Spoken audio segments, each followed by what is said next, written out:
Hey, hey, hey, hey. Happy Wednesday night. How has everybody Wednesday gone? What have you all been doing today? What have you all manifested today? Hope you all have only spoken great things over yourself and over your life and over your loved ones, regardless of what you've been going through. I hope that you are speaking life into yourself because that's what you deserve, no matter how it looks right now. You deserve to be for your life to turn out exactly how your heart desires, regardless of who you were yesterday. Today is a new day. Okay? Okay? A new day, a new chance, a new start. Every day you wake up, it's a new day, a new start. Good evening, Tierra Pankney. Good evening. No more drama. Good evening. How y'all been today? What y'all been up to? What have y'all been up to? Me? Y'all know how it started. Started at a doctor's appointment for the baby, and well, he ain't no baby. He's a teenager, but he's my baby. Them babies are always our babies. They forever be our babies. Then I had to work. Had to pick my son up from work.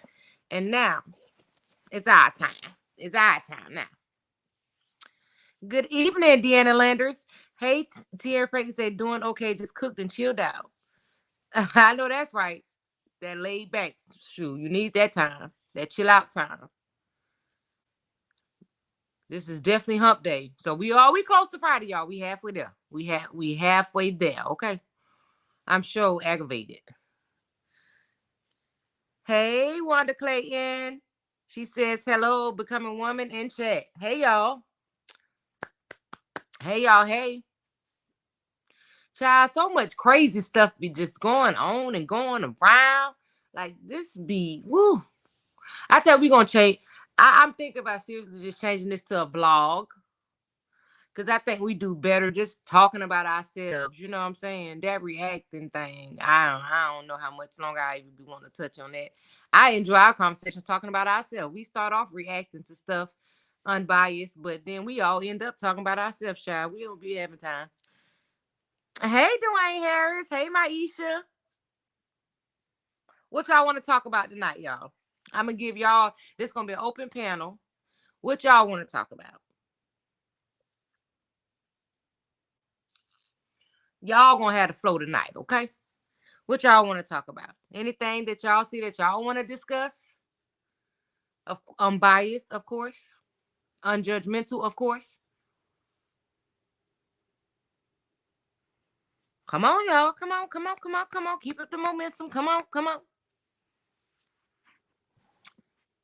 Dwayne, you know the crazy thing, you have been on my mind so much since last night. Hey, loving me, Tracy Anderson. You touched me, Dwayne. When I got off here, you touched me. And it made me feel good too.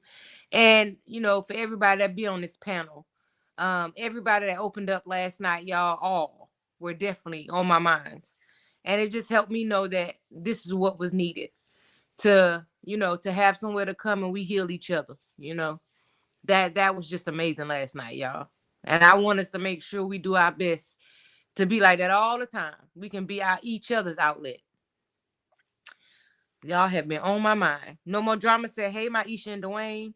Tierra said, hey, Dwayne. Dwayne, everybody speaking to you. So ain't none of y'all can't see what I'm saying about y'all? This supposed to be us all talking. See what I'm saying? How do you handle rejection from friends and family? Good topic. Good topic, Wanda Clayton. Hey, Rosalind Jones. How do you handle react? She says her question is, how do you handle rejection from family and friends?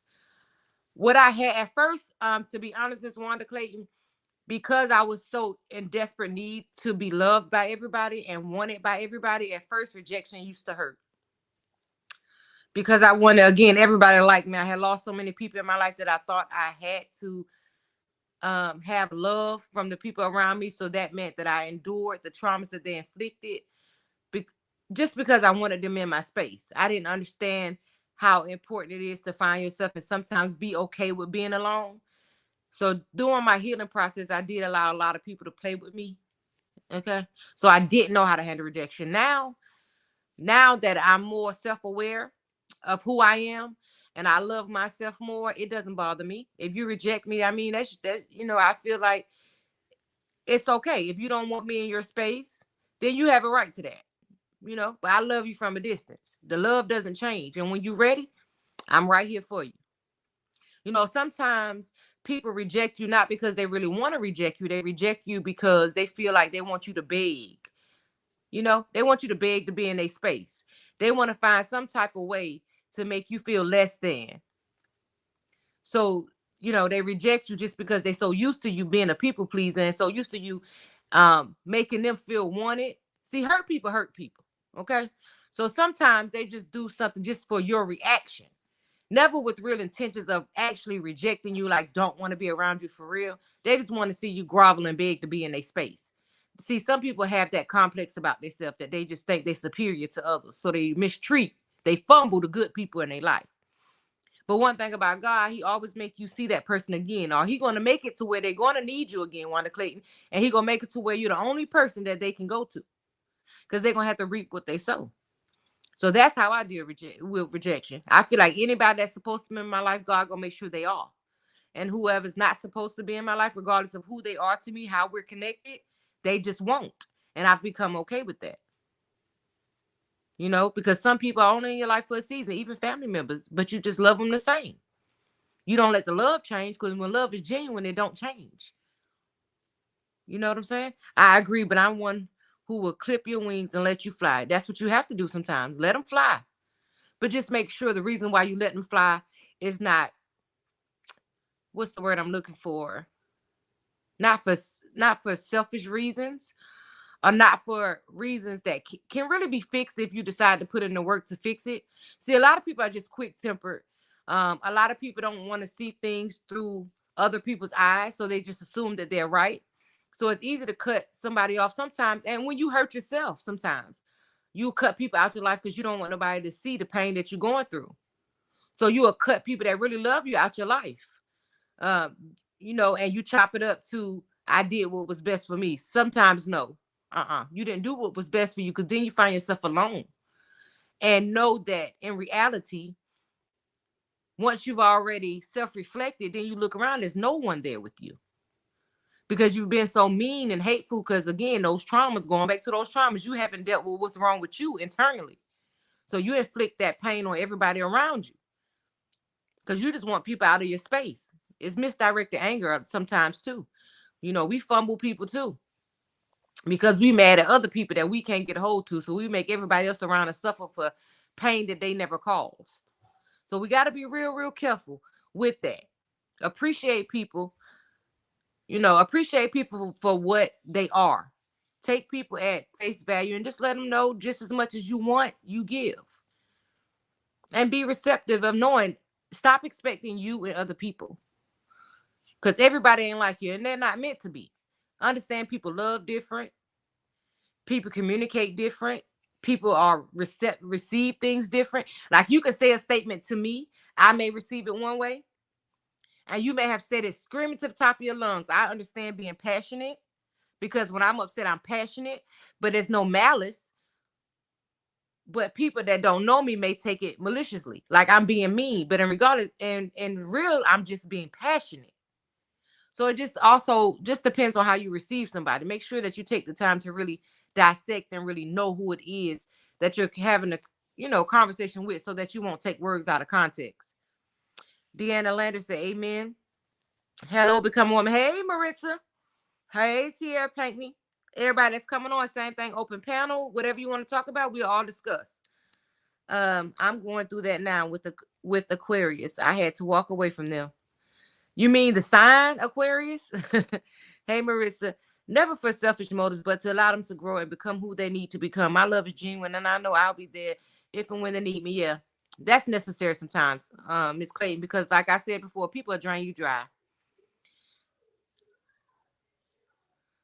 And sometimes we jump up and be there all the time, so they don't want to fly. You know what I'm saying? They don't even try to push to their full potential because they expect you to push them there. They expect you to get them to their own full potential. They don't never take the time to do nothing for themselves because you're always doing it for them. And that's a hindrance. Like I said before, God forbid any of us go to there tomorrow. These people that we've been hindering, what are they supposed to do? Because everybody ain't gonna love them like us. So sometimes what we see as love is actually hindrance. Miss No More Drama said, "Hey Maritza." Miss Maritza said, "Hello, no more drama." Yeah, the sign. Now, all Aquarius, y'all with them signs, everybody is not the same. Everybody in those sign things are not the same. I've learned that. But I see a lot of people be chopping everything up to people's horoscope. That ain't true all the time, y'all. I think most people are the way they are due to the things that they've encountered in life, period. You know how they say, what's that song? Experience is a good teacher. Oh yeah, what's that song, y'all? Mm. It takes someone like me to. Y'all know it. Y'all know it. All the little games people tend to play. What did she say? Some call it love. Oh, y'all don't play with her. Never had a chance to grow. Y'all know. Y'all know. Jump in, jump in. You know what I'm talking about? There's a lot of knowledge in that song now. Experience is the best teacher. That's why you got to let them go through to get to, okay? They got to go through something, just like you had to. We can't stop people from going through their trials and tribulations because they got to. That's where their strength come from. That's where they become the strongest, when they have to go through something. You see, when my mom passed, the family went in all directions and it hurt me so bad. But my thing is, if she taught you to love, like you say, so why are you running away instead of to each other? Because sometimes people don't know how to self-love. See, one thing about a person, and I don't know the people you're talking about personally, but one thing that I've noticed about people, like I had to work, understand about my mama too. When they never know love, they don't believe love. When they seen something, you're loving them so much, something that they may have never seen before, they don't know how to receive it. They be like, is this real? And some of them just really genuinely don't think they deserve it because they've never had it before. They've always had somebody who had ulterior motives or on the back end trying to do something sneaky. So they don't know how to trust nobody. So they're not receptive of the love, the pure, genuine love that you're trying to give because they've never seen it. It's always came with the agenda. And a lot of people love a lot of us like that, with the agenda. When your granddaughter is 18 and goes out with her 19, 20-year-old auntie and parents say no, who fault is that? 18 and she goes. Okay, so you're saying like when your 18-year-old goes out with her cousin, well, her 19 to 20-year-old auntie, and basically the parents said no and they go anyway. That's their fault. That's their fault. Because what you already told them no. You already told them no. So you did your part. And see, this the thing. Then we get in our car. We gonna want to snatch them about the club. Then everybody want to make it seem like you the bad mama, but them clubs ain't safe. But see, them kids can't see past what they want. Them kids only see the first surface of things. They don't think nothing can happen to them. They can see everything happening to everybody around them, and they can still think it can't happen to them.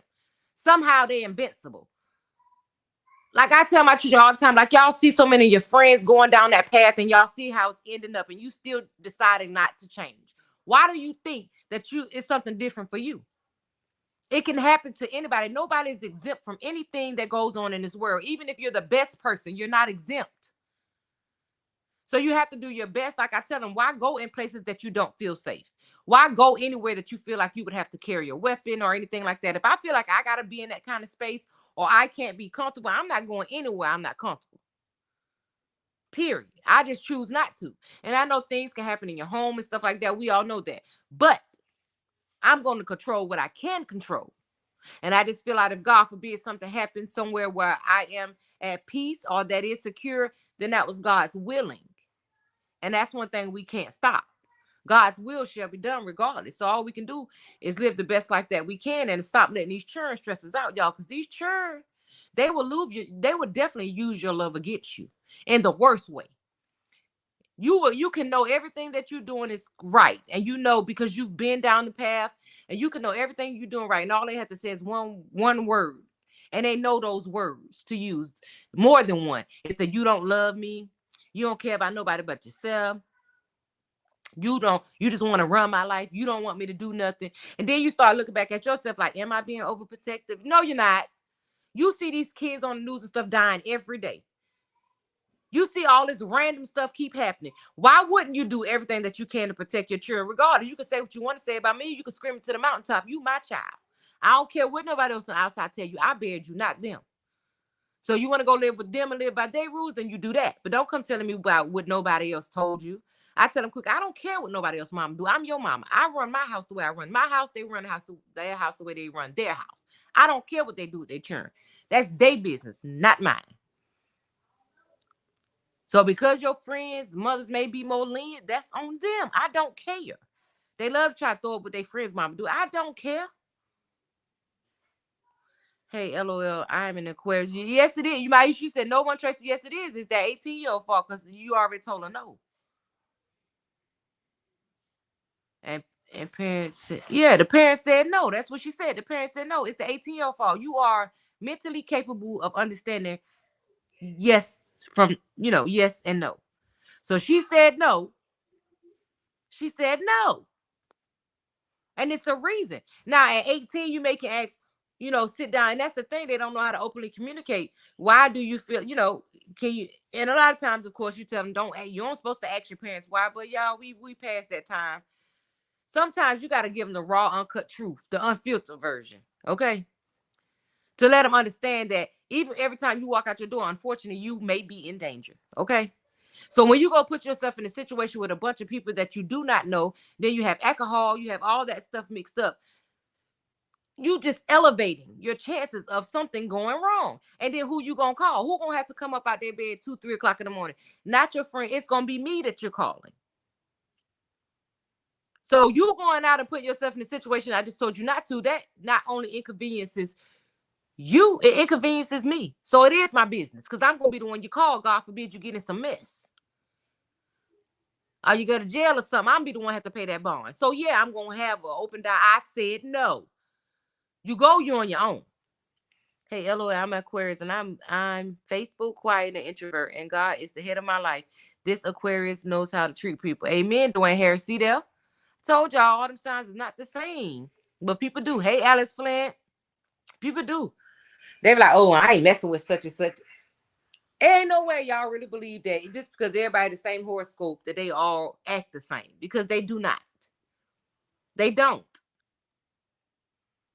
People want you to beg, but nope, I'm not my mom, and I can't fill those shoes. I have to sit back and wait until they are ready to talk and resolve the issue. But please believe me, I stay prayed up. Okay, Wanda Clayton, that's all you can do.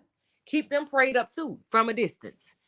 When you ready to come back, the doors are open, baby. But I ain't begging or groveling for nobody to be in my life. If you don't see the value in me, that's your loss, not mine. And I'm not finna work overtime to try to prove to nobody who I am. You're going to take the time to appreciate me and see my worth, or you don't. But I'm not finna make you. I ain't clearing nothing up. If you can't see my worth, honey, I ain't finna make you. Go in love. Y'all know my favorite saying. Go in love. Good day. Let the door hit you. No more drama. Please hit the like, share, and follow button. Yes, please do. Everybody here. Please come on. Welcome. You're welcome here. Okay. Anybody else? What else y'all want to talk about? It's so much. All right, now if y'all don't talk, we gonna get on this rag and what's going on. Y'all know y'all don't like to talk about this stuff on these YouTube streets. Y'all better say something. What Pandora at? Pandora here tonight to say, please change the subject. Please. Pandora was not playing with me last night. Pandora said, okay, y'all, let's just move along. And that's what I want y'all to do. If y'all feel like it's uncomfortable or y'all don't want to talk about it, say that. But you gotta give me something else to talk about now. And that's what I came on here and that was my reaction now. And y'all don't want to talk about it. See, that's what's different here. You can tell me what you don't want to talk about, and I'm okay with it. Because like I said, it's not just it's mine. This is a place for all of us. And I want everybody on here to be involved and we talk, because there's a lot more stuff in the world that we could talk about, even stuff that's going on with ourselves. I know I got enough to talk for the rest of as long as YouTube exists, baby. All right. You know what we're gonna do? We're gonna do a story time. Okay. All right. So when I was like probably like 11 or 12, maybe, the man across the street, okay, so it was a mother, a son, and she had two other daughters, right? He was 21, yeah, right? He used to babysit me and my brothers for my mom while she worked. He would be there for us after school and stuff. So all this time he was our babysitter, y'all. Now, mind you, our dad lived around the corner, but they were divorced. He was on with his life. She was on with her life. Um, and one day, y'all, just out the blue, like we never saw any physical things in between them or anything like that. But I just noticed she started acting. Oh, hold on, wait a minute. As a grandmother to be blamed because she went out anyway, and now your sisters are a bad influence. But you, as parents with your kids, but you afraid of the lifestyle you live at her age. Yeah, facts, because we done been there. Yeah, so we know what can happen. But how the grandmama gonna be blamed because she went out anyway? How the grandma gonna be blamed? You did what you can do. The grandma is not at blame, and don't take that blame. It ain't mine. It ain't yours to carry. It ain't it ain't yours to carry. Stop letting people put stuff on y'all. Y'all don't stop letting people put crosses on y'all to bed that ain't y'all crosses. Okay, we all make our own mistakes. We can't carry nobody else on. You said what you said. You ain't choose to listen, honey. That ain't got nothing to do with me. We already know how they can end up, but these kids don't want to listen, y'all. I'm telling y'all, I told y'all they think they got all the answers. They think they got all the answers. They know way more than we do and ain't went through nothing. But they got all the answers. How you got all the answers when you have no experience? That's what I be trying to figure out. That's why I said I'm real careful about talking about stuff I've never experienced. Because anything that I'm giving you is just a biased opinion of what I may do in that situation or may not. Like I can tell you, I would do something, but who's to say when you're smack dab in the middle of it, you don't know. Most people react off instinct. So for that to be so true, you just don't know. So that's why I'm real careful about like stuff. I mean, I tell them quick. I don't know. They be like, you don't have nothing. No, I can't get all deep in it because I'm truthful with myself. I don't. I've never been there, so I don't know what I may do. You know what I'm saying? So I can only tell you if I may, just off the surface of me thinking what I may do in that situation, but I can't tell you for sure what you should do in that situation because I've never been there. And I'm okay with knowing that I don't know everything. A lot of people don't like to admit they don't know everything, honey. Some people want to know everything. They will never just back down and say, I do not know. Because they want to make the world think that they're better than everybody. They got all the answers to every situation that occurs in the world because somehow they think that measures up to their intellect. I don't know. Making up stuff and just saying stuff that no, that doesn't measure your intellect. That just means you just say stuff. Everybody got a mouth. Everybody can say stuff that's vocal, but it don't make it right. You know what I'm saying? It don't make what you saying for sure. Hold on, y'all, 1 minute.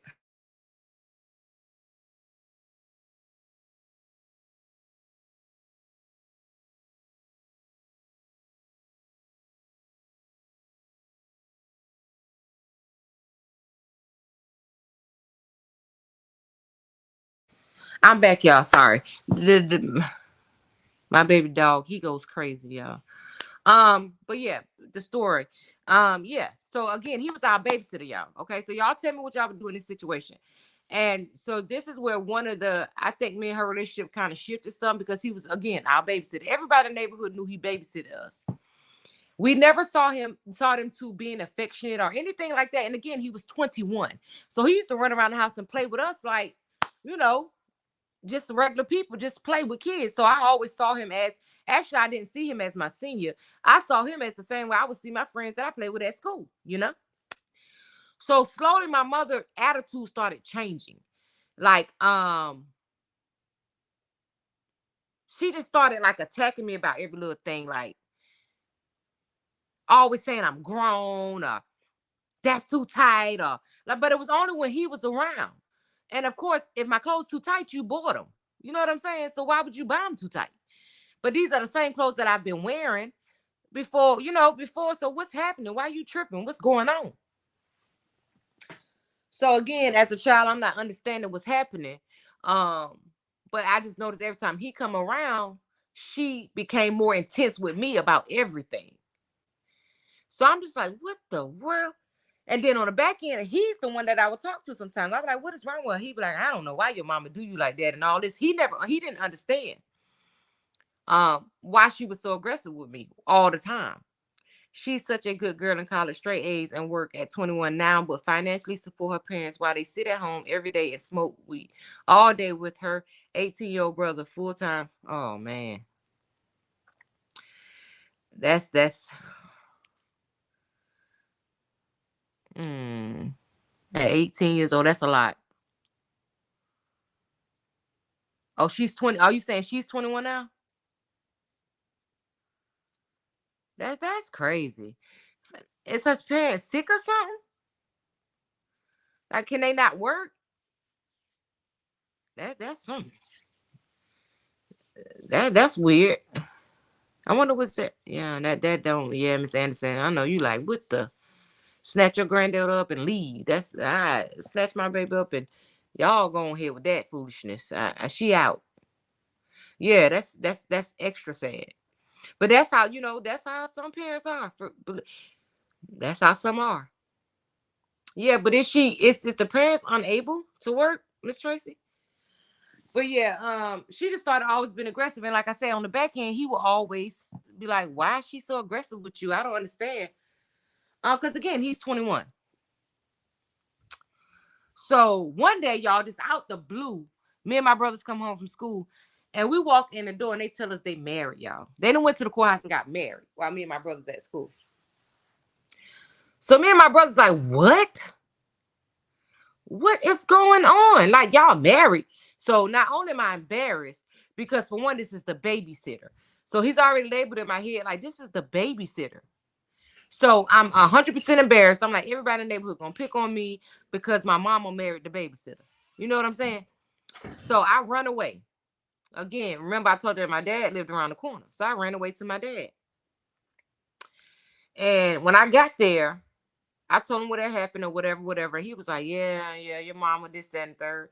And I was like, yeah, and that's why she been hating me all this time. So he sit down and he tell me, your mom has always been insecure and it's something about you. Is your love for me. She hates you. Right. So I said, well, I never felt that before until this gentleman, until he started coming around. And I guess that's why, because whatever they were doing it while we were not able to see it. So we didn't know. But once they got married, of course, you can't hide that. So he was like, you know, that's what's going on. Your mama hates you because you love me. So I'm like, but I barely see you. But he was like, I've always been, even while we were married, he would tell me little things. He would make me remember again, like I said about suppressed memories. He made me remember about the time that she busted me in the head with a plate to get back at him. And then it started coming to me. I started remembering. I was like, wow, I remember. And I started telling him we was in the living room. I remember I was standing in front of you. Y'all was fighting and she threw a plate. And he was like, yeah, she did that to hurt me. So he started talking about it or whatever. So let me tell y'all, this is another story I'm going to tell y'all about children, okay? This is what I say about children too. So his wife, now he was married to a woman named Gloria, okay? So his wife was in the kitchen. She was finna cook dinner. So she was cooking dinner and I asked her, he had went to work. So I asked her, I said, can I help you cut the potatoes? And she said, no. And she said it very aggressive. So I'm like, why I can't help you cut the potatoes? She's like, no, little girl, go sit down or whatever. Oh, little girl, who you talking to? But me and my daddy, we always had a tight relationship. So I said, okay, I'm going to fix her. Because I know he's always been, he's always been very, very, he didn't play about me. Okay. I was his only daughter or whatever. He just never played about me. So I went down and sat in the den and I waited for him to come home. He came home. I told him she hit me. So this is what I'm telling you about. This is what I say about children. Okay. So he said, she did what? I said, Daddy, she hit me. Now, again, I'm dealing with the anger from my mom. I want somebody to pay. And even though I'm a child, I still have deceptive ways because this is what I'm saying. This is why everybody always saying the child, a child, a child. I know what children are capable of. Okay. So I said she hit me. But at this point, I was not aware that my father would hit a woman. I did not know that that would happen. I just thought that he would, get on her and again put me in a superior place in his life. To basically, I felt like my mama, I no longer had a role in her life because she did what she did. So I wanted to make sure that my position in my father's life, unconsciously now, I understood when I got older what I did. Unconsciously, I wanted to prove my spot in his life. Okay. So I told him that she hit me. So he said, "Did you hit my daughter?" She said, "No, I did not hit her. I told her to go sit down." I said, "Yes, she did, Daddy. Yes, she did." And was even able to make myself cry. Okay. So he said, "Baby, go down there and sit down. Go, matter of fact, go outside and play." So I went outside and played. I ran down the street and I went outside and I was playing. Next thing I know, I see the ambulance and everything pulling up to my daddy's house. So I'm like, what the world going on? So I go up to the house. I'm like, what's happening? What's happening? Hold on. How old was you? I had to be at this time probably like 10 or 11. Maybe, hold on, 9, 10. I was probably like 9, y'all, to be honest. I was like 9 years old, 9 to 10. Yeah. So I see the ambulance and stuff at the house. She said, full scholarship, full-time job, work for FEMA, helping with grants, and they transition to the other side. My daughter is a girl that won't even let her go to school on campus. Parents are, oh wow, oh wow. So how does she feel about it, Miss Anderson? Does she talk to you about her emotions? That's a lot. That's a lot for a baby that's trying to find herself, that's just transitioning into being an adult. That is a lot. Like that is a big, big, big hit. I know she feel like the whole world is on her back. But it's great that she's still pushing like for her education. She's still making accomplishment in the midst of that storm. Like, but that's a lot. Yeah, Maisha, yeah. So I run up there and I see the ambulance and everything up there. I'm like, what is going on? What is going on? I see my daddy coming out of handcuffs. And I see Miss Gloria on the stretcher in the ambulance. So I'm like, what done happened? And he looked down at me and I stopped and I ran up to him and I grabbed him by his legs and I started crying. And I was like, Daddy, what's wrong? And he was like, let me tell you, never, as long as I breathe, will I let somebody hurt you. And I looked over to her, she was all bloody and I was like, what the world?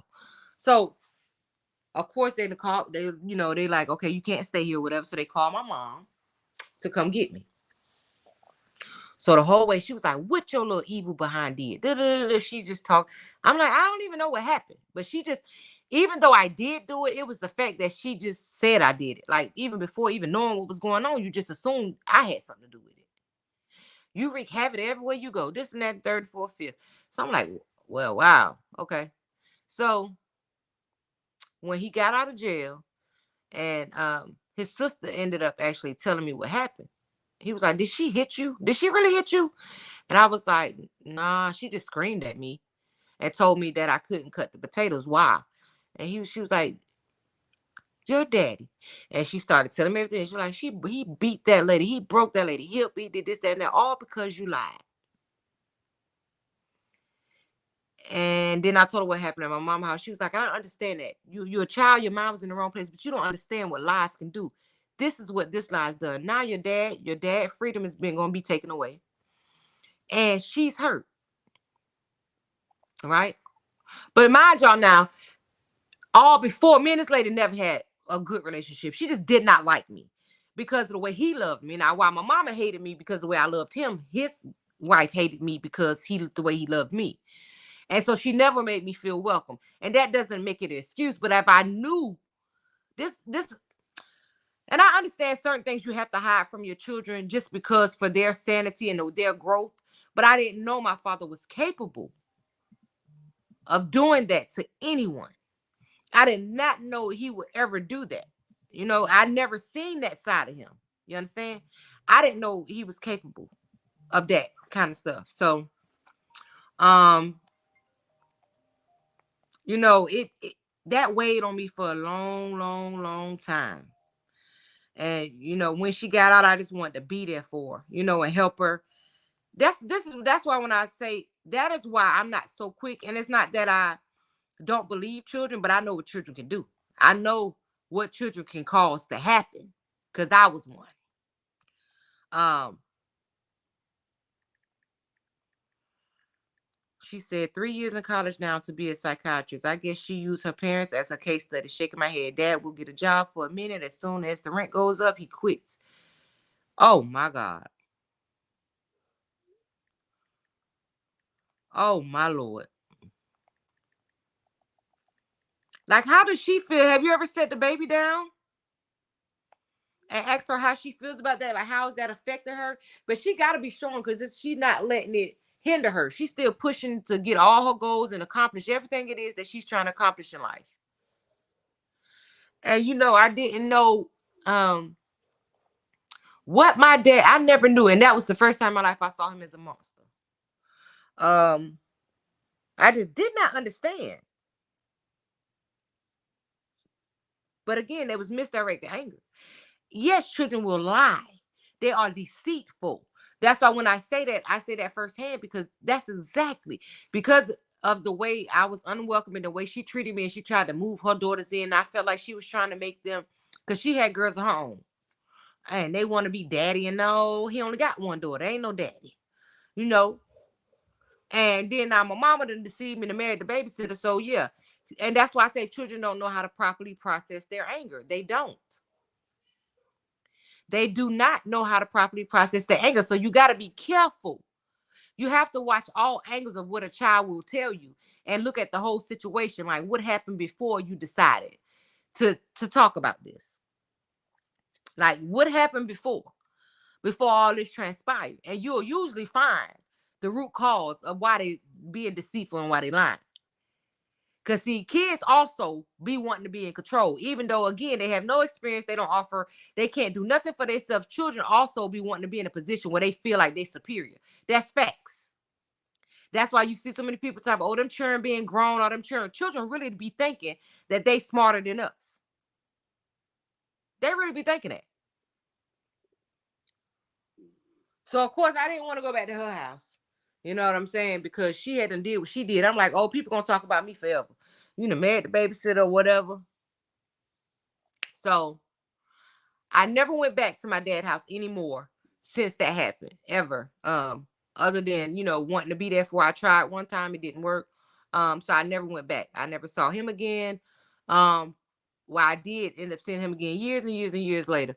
But I was just, ooh. That was, I think, even at that young age, that was my first time of being self-aware of what I'm capable of. Okay. So now in your mind, even though it costs something as a child, you don't understand really fully what you can do. But so now you've gotten in a position where you were able to get something done. You felt like you had some type of power. You don't know how to manage that because you're not old enough to distinguish how to use, how not to use people's love for you against them to make them do what you want them to do. So now you just try to use it every chance you get. But of course, now at this point, my dad's out of my life. He the only person that I could use that with. Okay. My mama ain't give a good to God doggone. My daddy, he different. He was the only person that I would say that I ever felt love from.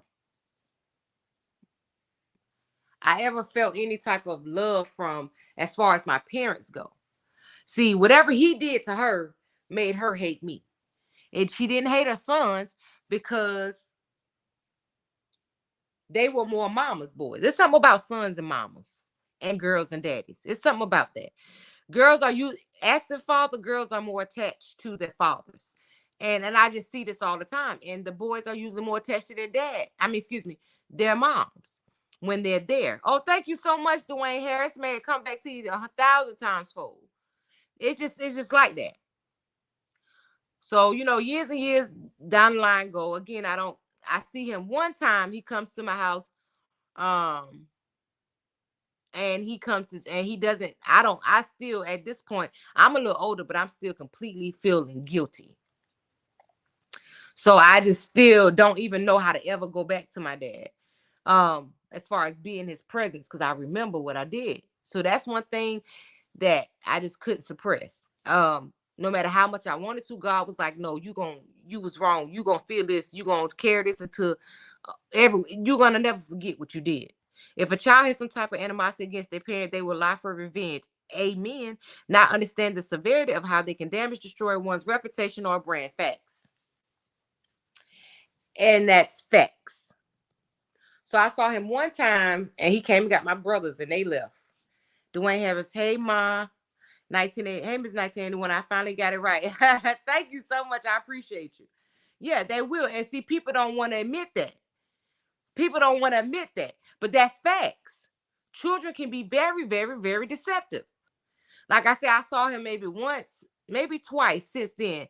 Um, and he came, like I said, he came to see us or whatever, but he only took my brothers with him. They had a good time. They have that, like, that memory with him. But me, he didn't take, and I still at that point understood. Um, so he passes away. Okay. So he's at the funeral. So now I have to, here I go again. I have to face this lady. I don't see them often enough. My daughter doesn't know how to drive and hates. I live 20 minutes away and I don't cater to them. You're not going to use me. So I see them when it's, you can't let people drain you. You cannot let people drain you. But I know you hate to see that going on with your grandbaby. So I know this, and it's one of those situations because what I did learn having kids and grandkids is a different type of love for them grandbabies. I don't understand it, y'all. Don't ask me why. It's just different. Like, and I used to, it's just a different kind of love, y'all. It's just something different. I don't know. Even when you feel like you may have not done everything right the first time, those grandbabies are like a second chance. I think that's what it feels. That's why the love be just so different. It just be, ooh, they just can't do the, ooh, we'll just love them, child. My six, ooh, baby, I'm trying to tell you. I just don't see nothing wrong in them. Hear me? I love them babies, them grandbabies. Huh? I love my kids now. But them grandbabies, I don't know, y'all. I just can't explain it. Deanna Lander said true. Yeah, so at his funeral, I go to his funeral. Of course, she got her and her daughter sitting on the front row. So my grandma, she already know I'm a turn up queen. Cause again, I don't care where I'm at. I'm a turn up queen. Um, so she made sure that me and the family on my side that came with me, my brothers and everybody, we sit on the other side, but in the front row. So he was in the military, so they fold up the flag. And when they folded it up, of course, I feel like I deserve it. I'm his only daughter. I feel like I deserve it. It's a double love portion for the, yes, it is. Amen. That's exactly what it is. No more drama. It's a double love portion for those grandbabies. How old was you when he passed? I was 14 when mama left in 94. He died in 95. So I was 15. And I'm going to tell y'all how we found him. Let me tell y'all how. So after, so they folding up the flag and boy, they give it to her. What they do that for? My grandma must have really knew me because she like, Mika, come on, let's go. And I'm like, what they about to do with that? So they folding it up. She crying. Now, mind you, what pissed me off so much is because they never got back together after that either. Now, he went his way and she went hers. Which, probably was a great idea once she saw what he was capable of. I don't blame her. Regardless of how it was initiated, to know that you're capable of that. No, sir. So I'm like, why you giving her that? You know what I'm saying? He ain't with her. So then her daughter's over there. Oh, y'all, I done blanked out at the funeral, y'all. At the funeral. Like, how the people the funeral. I done act a fool at the funeral. Child, the military people standing up there like, oh my God, what is wrong with this child? Lord, y'all, I done acted a fool. Almost knocked my daddy casket off the doggone thing so they could push him in the ground. Oh, y'all, I acted a fool at that thing. So, but before that, let's just say before that, about when he died, okay? So my mama died June of 94. And then my dad died on Christmas Day of 95. And let me tell you how that happened. Me and my brothers, he had came over because he did get to see my first son one time. He came over to my grandma's house. He had just heard that I had a baby. So he did come over. I forgot about, yeah, he did come over. He saw my son. He came, he said, I heard my daughter had a baby. So my grandma was like, yes, she did. She did have a baby. So he was like, I would love to see, my grandchild. So he meets my son or whatever. He had this ring on his finger. And I was like, Dad, oh, I want that ring. I used to be so in love with gold. I used to have so much of it. And I used to be like, Dad, I want that ring or whatever. And he was like, no, you can't have it or whatever. I was like, why I can't have it? I want it. Now, mind you, this is the monster he created, y'all. So I'm like, no, I want it. And he like, no. So, okay, we start having words. And I'm like, get out. Just leave. You can't see my baby. Or whatever. He already had saw the baby. But I'm like, just leave. You never been around this and that. Because now the relationship is strained. Because it's been years and years and we haven't seen each other. Because of that incident. So I'm like, you chose a woman over your daughter, blah, blah, blah, blah, blah, blah. He like, we never even got back together after that because you lied. Ooh, y'all, when I say cut me like a knife, because for one, he was never the one to raise his voice at me, and he never, ever called me a liar. Y'all, when I tell y'all, when he said that, ooh, baby, you might as well with a baby. It was over with for me. It was over with for me. And that's how much I love him. Just for him I could see the disappointment in his face. And then as a child, I realized what I had done. I broke him. And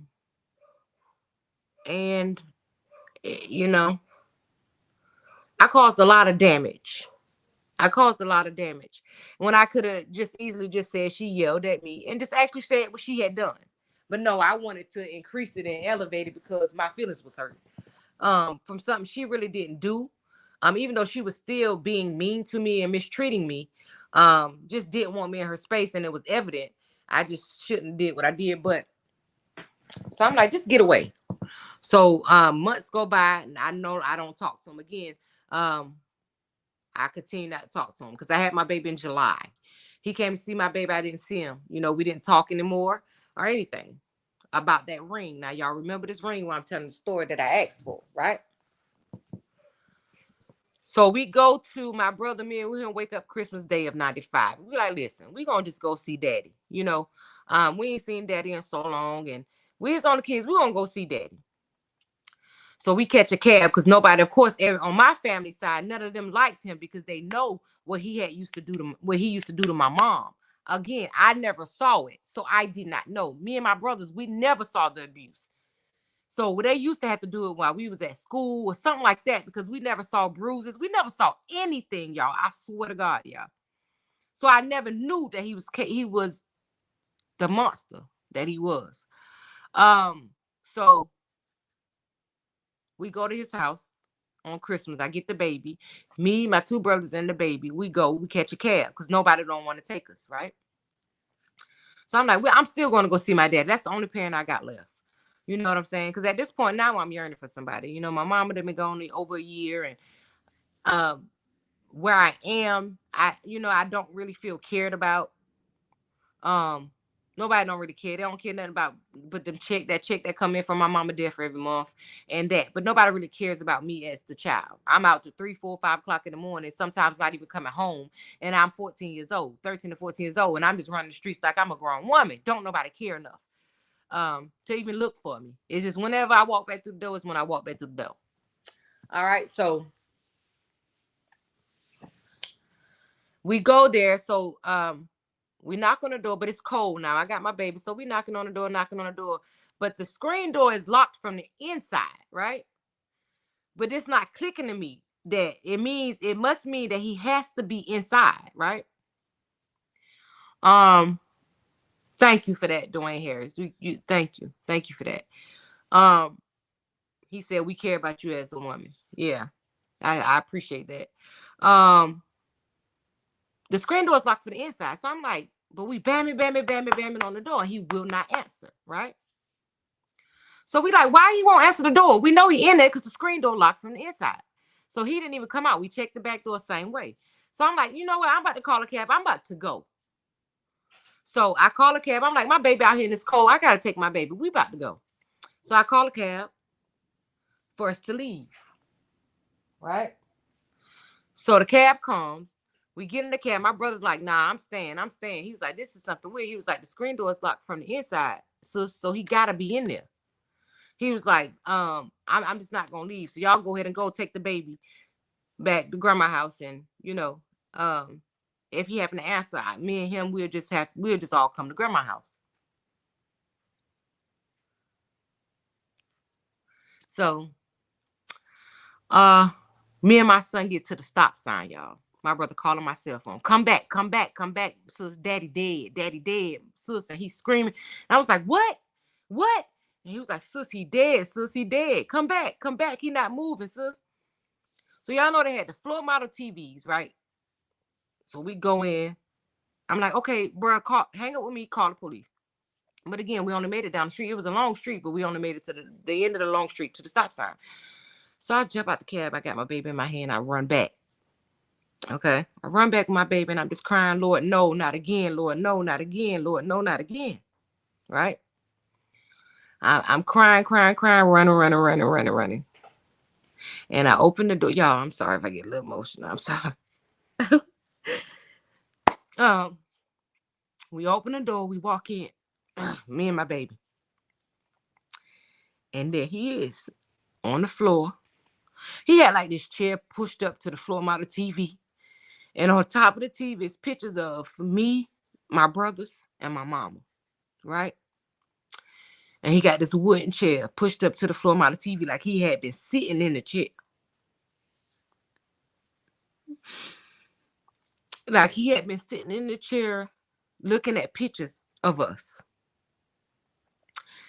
And he had a heart attack and died. And the people that came, they said the same thing. They said he had to be just sitting up in his chair and must have, went into some type of cardiac arrest or something. Nobody was here to help him. And he died. So we get to the hospital. We sitting there, and of course, at this point I got all kind of suicidal thoughts, but I'm looking at this little baby in my hand like, if I leave you, nobody in this world gonna love you, because don't nobody in this world love me. So I know if I leave you, you're only gonna end up just like me, broken. So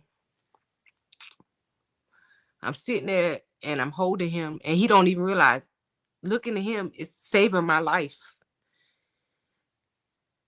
Second by second, because I'm going in and out of wanting to live and not wanting to live, not wanting to live, thinking about who can take care of him for real, if I decide to not live.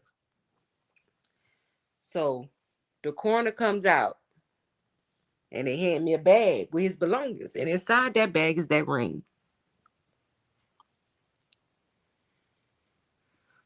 That was the last conversation we had, and it was bad about that doggone ring, an argument about that stupid ring.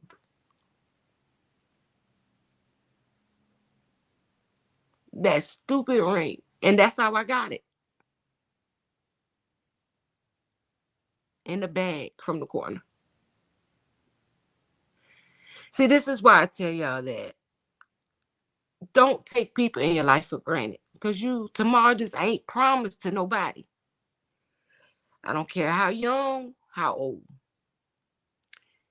Cherish them, because one day God gonna need them back, and you never know the minute or the hour that he gonna need them back.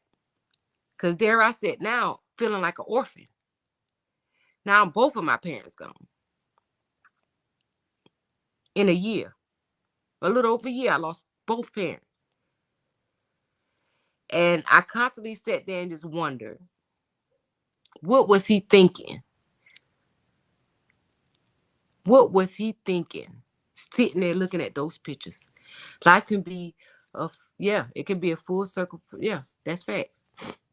It can. You never know. Cherish every moment with the people that you love. Every moment.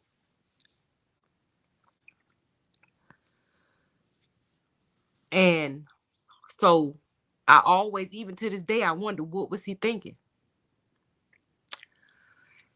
So after that, I go home and I'm crying or whatever. And they like, oh, you crying over him. This is how this okay. You crying over him. Look at this. Look what he used to do to your mama. Y'all, they pull out pictures in the middle of us crying because now we are kids that's lost both of our parents, right? No compassion, no empathy for us. They pissed because we crying about him. Y'all, they had a whole photo album of pictures of different times where he beat my mother.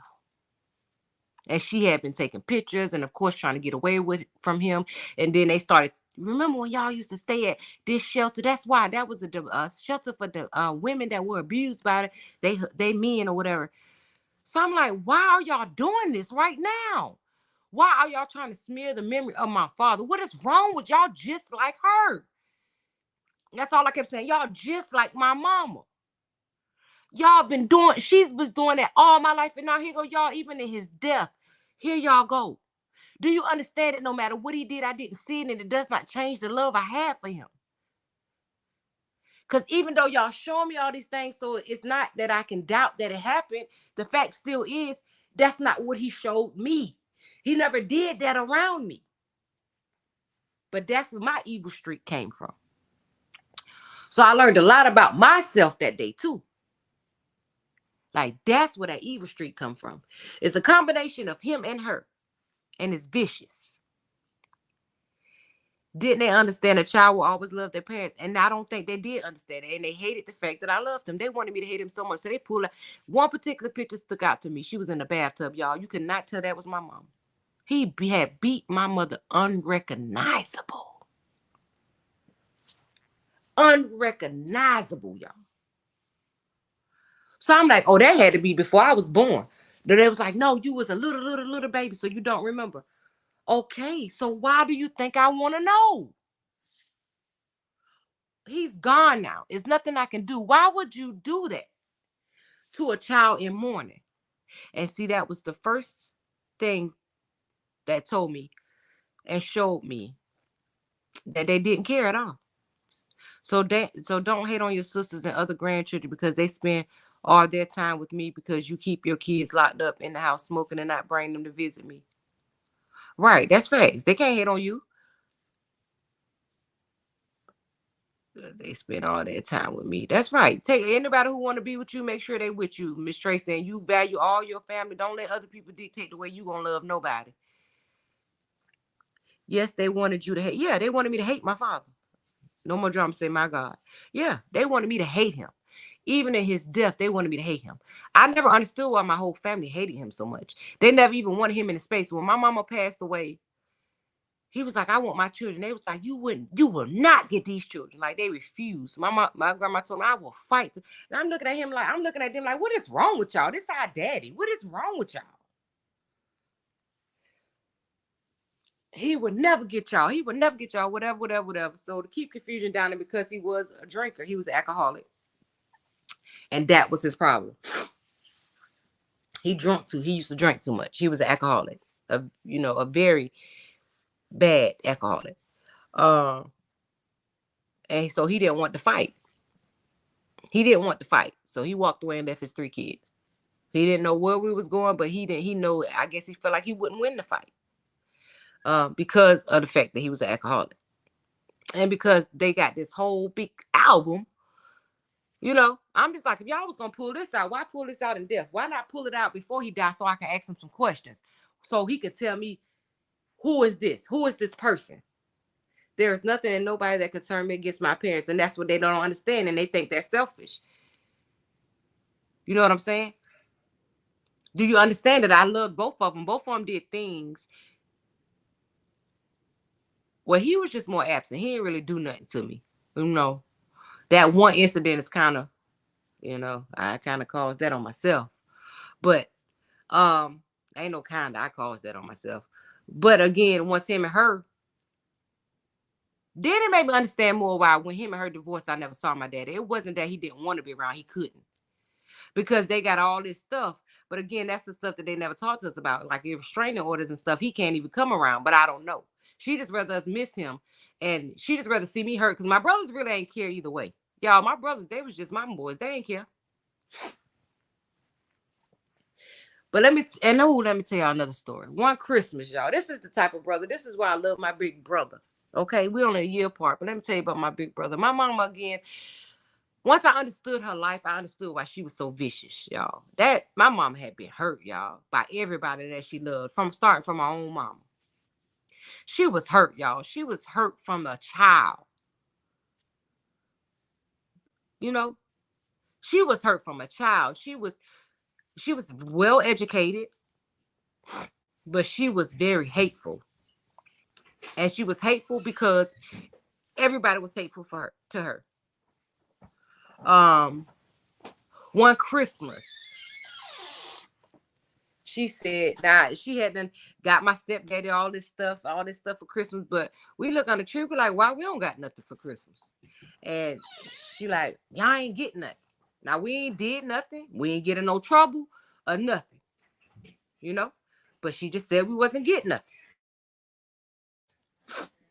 So me and my little brother, we still holding on to hope, but we crying. So I'm watching my big brother. He just sitting over in the corner. He crying. He was like, "Y'all not gonna wake up tomorrow with nothing." I don't care what nobody said. Now, mind you, he only like a year older than me, and at this time we probably like 9 and 10, maybe 10 and 11. JJ was probably like 11, so I had to be 10. So he said, "Y'all not gonna wake up in the morning with that. Don't even worry about it. Just go to sleep." So he told us to go to sleep.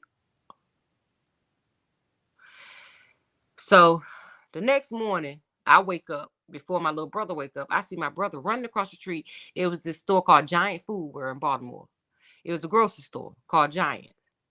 He running across the street with a big buggy full of toys.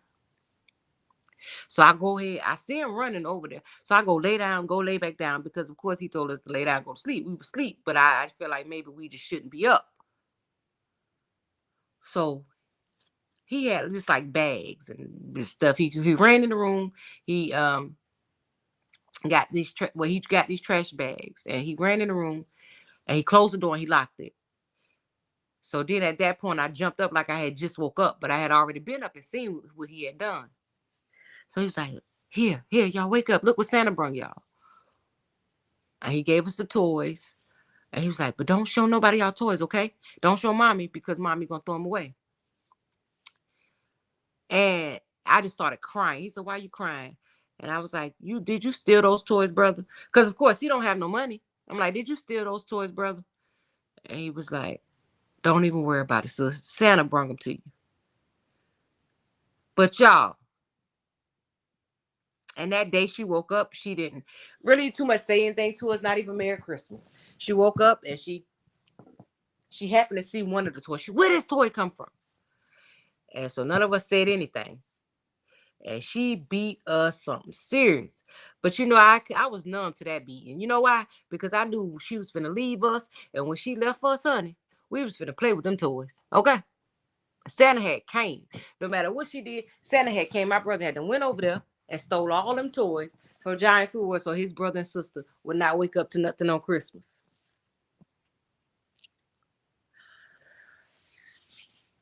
But like I said, it just took me to grow up and just see where she came from.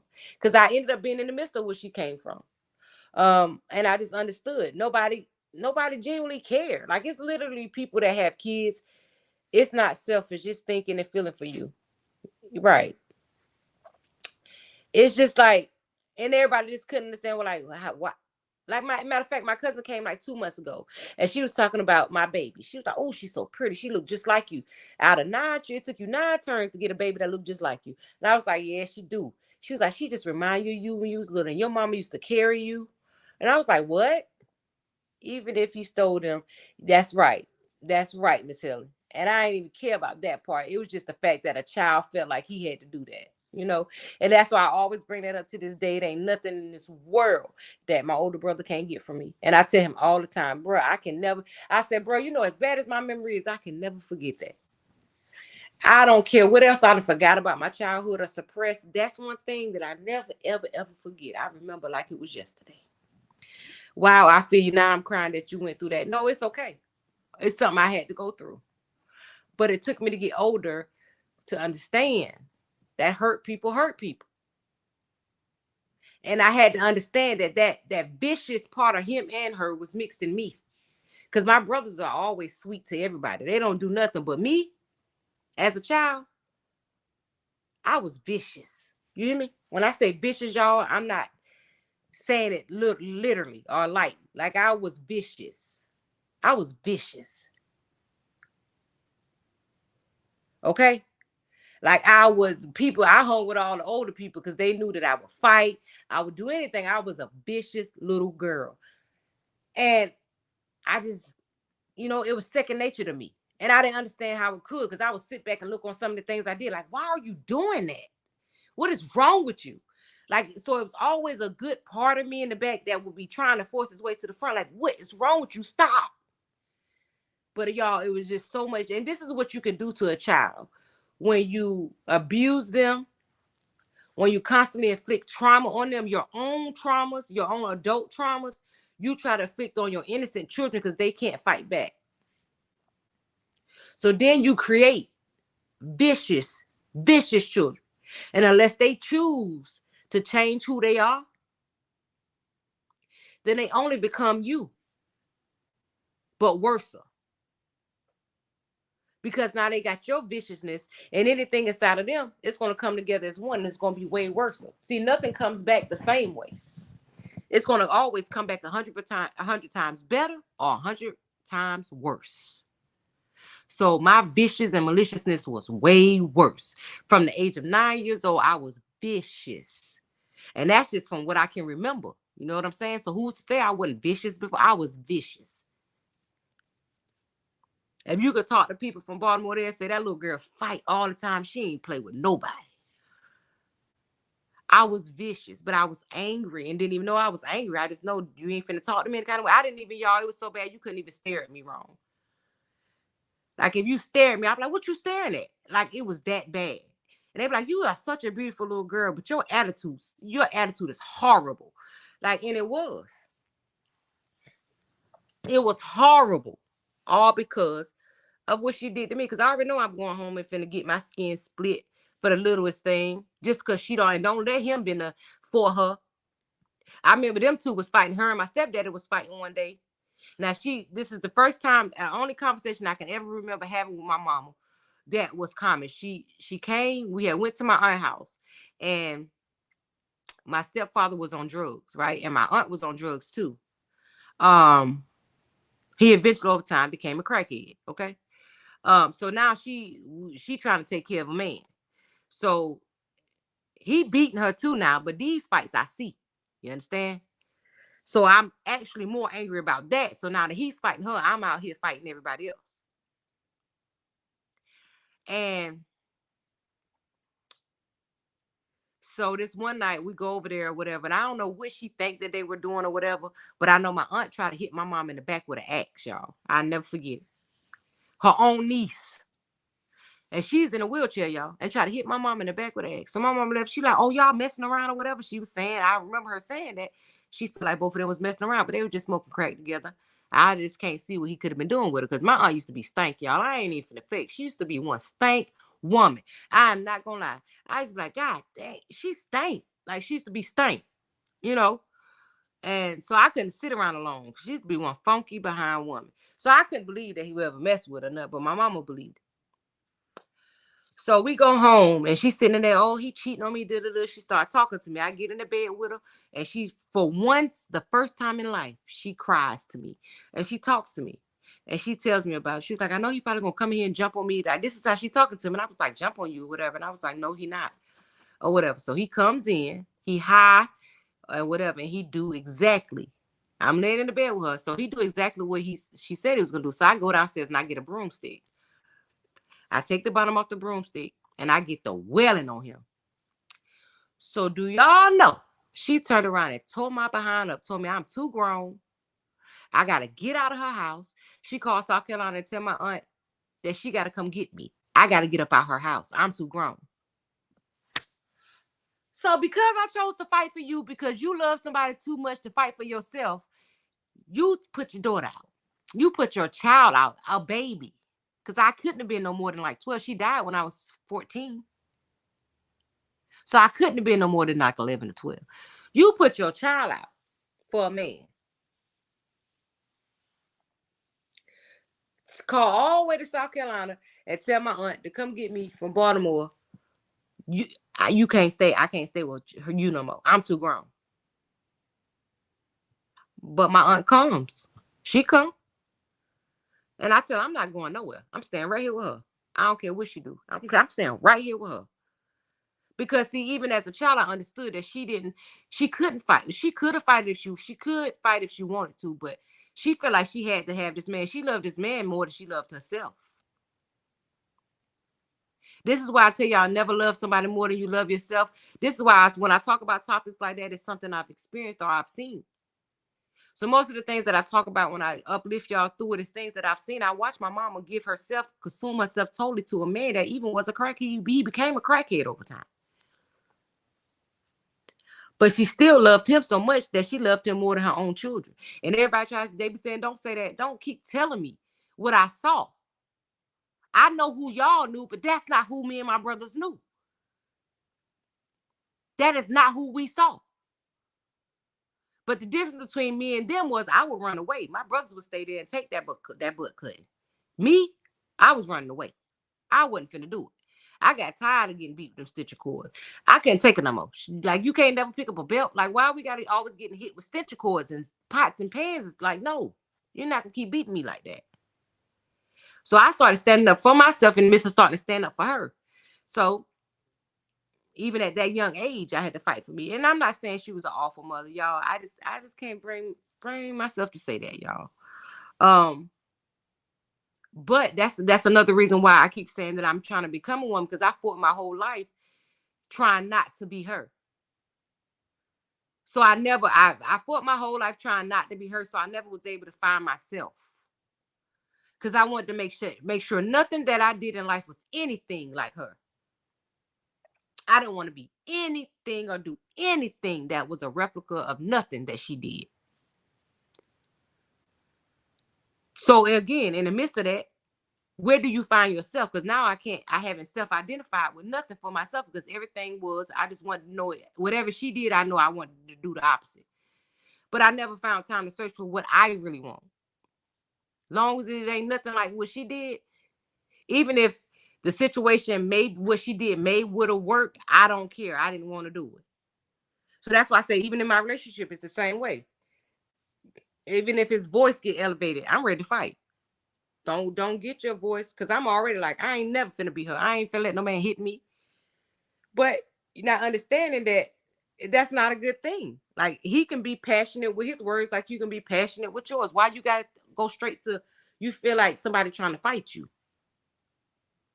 But that is the long-standing damage. Because see, when people think about abused homes, a lot of times people don't think about the children, the traumas that it costs the kids when they watching their parent be abused. They usually grow up to be an abuser themselves, or they allow themselves to be abused.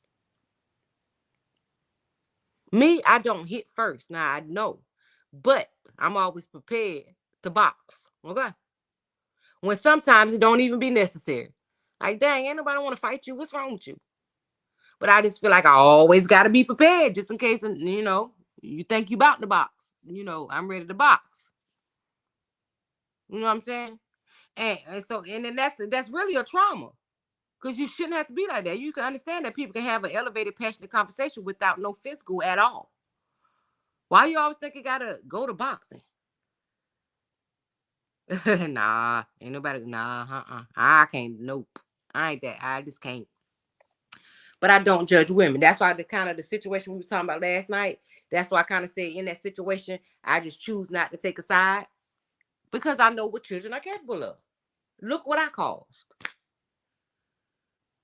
with just saying something out of my mouth. Right. I'm so proud of my granddaughter. She has to protect her mother because of the way the father is now. After 23 years, just got married in November 22. Oh, so your grandbaby got married too, Miss Loving Me, Tracy Anderson. See, she's still working through that storm, baby. She is not allowing that to stop her. No matter what obstacle she's going through. But those parents going to definitely need to sit back and understand how they may be hindering their baby life. That's a lot. That's a heavy load for a child to carry. They're supposed to help her start her life, Not become, they ain't to a place in life where she got to take care of me. That time come later on down the line when you old. That's why you do your best for them. So when it come time for that, because the roles reverse, that's how it's made up. You take care of your children, you nurture your children, you raise your children, because once you get old and you can no longer do for yourself, then those same children got to take care of you. I ain't finna piss off nobody that's gonna have to change my pamper. You won't have me sitting up in no doggone diaper rash. You're like, yeah, remember when I was, nah, I ain't trying to implant none of them memories. So, but Miss Holler gave me some hope that, shoot, you might not have to now. You know what I'm saying? That was the first, y'all, I swear to God, that is the first lady that I see in her 90s that was still in her right mind. Most people that you see that's older like that, they have dementia or they have something. And I'm not saying everybody, I just said for the ones that I've seen. But so she was the first older woman like that I just seen in her right mind and everything. Like she was so special to me. Because I had never seen nobody that old still in their right mind and stuff like that. I had never, ever in my whole life seen that. I done seen people like in their 80s, they're on canes. They, not in there, they got dementia, or they got, what's the other one? Where they shake a lot, y'all. What's the name of that one? What is it called? Not Tourette's, not the Tourette syndrome. Is that what it is? No. What is it called? That's not Tourette syndrome. What is it called, y'all? Come on, help me out, y'all. Where they shake a lot? They tremble a whole lot?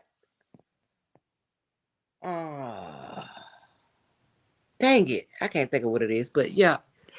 No, the parents just got married. Oh, the parents got married. And the granddaughter, she bought the ring. Oh, God gonna bless her so abundantly. God gonna, look, she bought the rings. Y'all, Miss Tracy Anderson, what in the world is going on? This sounds like a Lifetime movie right here. So she had to buy the parents rings. If they could buy their own rings, baby, they just wasn't in a position to get married, ain't it? There we go. Parkinson's. That's exactly what it is, Maisha. Parkinson's disease. And Alzheimer's, both of those. On top of dementia and all that. That's just what I've always seen. So I always thought that was the end result for everybody elderly. That we all just get old and you lose your teeth. And, that's just what I thought. That's all we always saw. You end up with Alzheimer's, Parkinson's, and dementia. I just never thought that you could get that old and just still be in your right mind. So, honey, she done showed me something different, honey, and I'm excited about it. Shoot, that you could still be in your right mind at that age. But yeah, y'all. But like I said, that's why, like I said, with the situation last night, that's why I said I can't.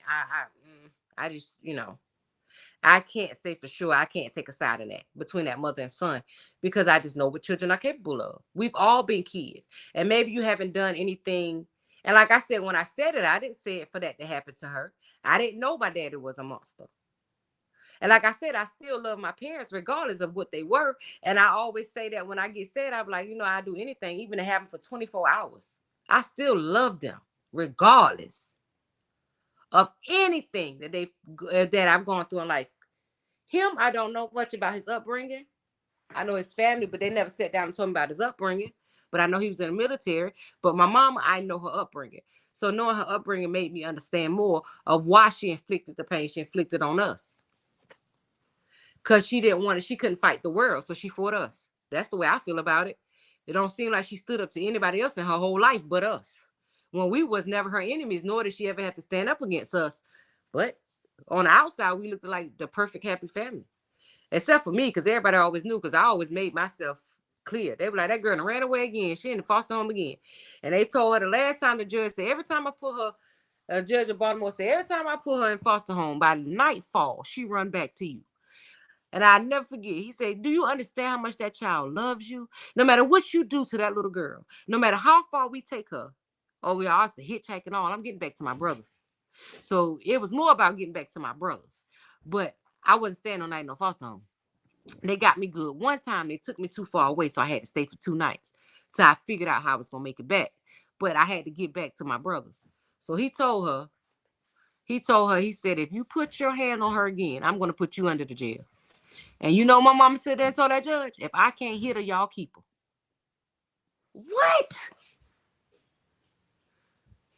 Is that the only way you can communicate with me? Like, what? If I can't hit her, y'all keep her. Y'all, that man started crying. He could not believe it. He said, what? He said, if I can't hit her, y'all keep her. But she said the word discipline. And he said, how do you discipline what? I whoop her ass. And if I can't hit her, y'all keep her.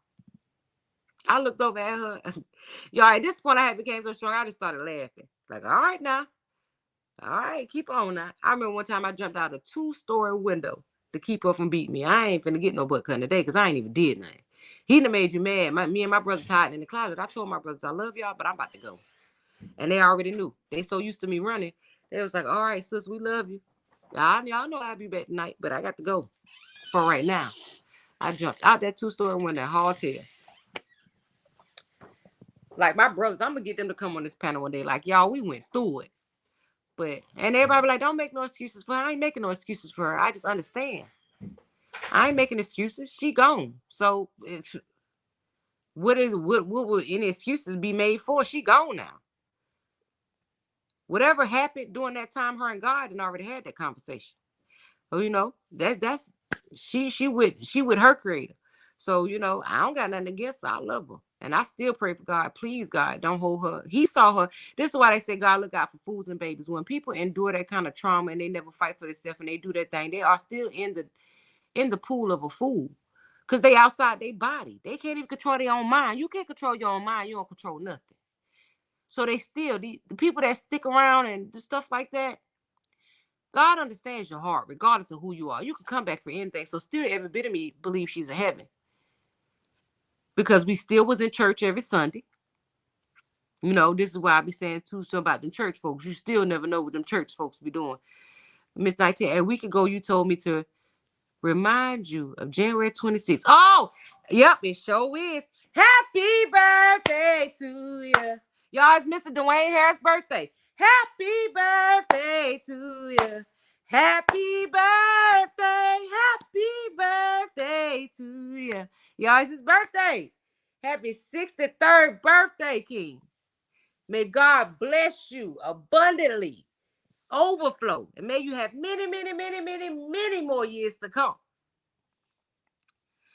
Just sorry, man, to use your daughter to support you. He knows once she gets done with school, she gonna take care of her mother. He doesn't want to be left behind. It's a mind thing. Yeah, people do that. Everybody say happy birthday to Mr. Dwayne. Yeah, people do that. It be that motivation, be that money. It be that greed. But God gonna intercept in that thing with that, Miss Loving Me, Tracy Anderson. Watch. And you gonna be like, what is happening out of nowhere? God gonna change that. God gonna turn that around. You keep praying for your grandbaby for God to turn that around. Because see, she loved them so much. She loved them so much by them being who they are to her that she don't even understand that she deserves better and that she don't have to carry that load because it's not her burdens to bear. She just want to make sure that her parents are straight.